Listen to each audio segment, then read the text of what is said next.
ভাই আমরা একটু খামোশ হয়ে যাই। আমার একটা কথা শোনেন, লোক সমাগম যখন বেশি হয় যেভাবে পারেন সেভাবে শুধু শোনেন, কমপ্লেন করেন না। লোক এত বেশি যে আমরা একজনকে বসাবো, দাঁড়া করাবো, সরাবো, সেই ধরনের কোনো স্কোপ নাই।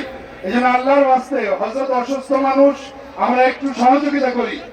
প্রোগ্রামটাকে সুশৃঙ্খল ভাবে শেষ করতে আপনাদের সহযোগিতা দরকার। আপনারা করবেন তো ইনশাআল্লাহ? সুতরাং আর কোনো কথা নয়, আমরা এখনই ইনশাআল্লাহ আমাদের মূল প্রোগ্রামের দিকে চলে যাচ্ছি। অতএব আমরা সকলেই খামোশ হয়ে ইনশাআল্লাহ আজকের এই বৃহত্তর ফরিদপুর আজিমুশান তাফসীরুল কোরআন মাহফিলকে সাফল্যমণ্ডিত করব তো ইনশাআল্লাহ।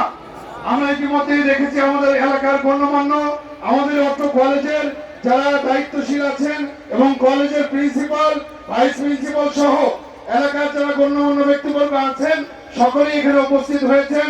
আমরা আন্তরিকভাবে মাহফিল ইন্তেজামিয়া কমিটির পক্ষ থেকে রাজনৈতিক দলের যারা নেতাকর্মী রয়েছেন, বিএনপি সহ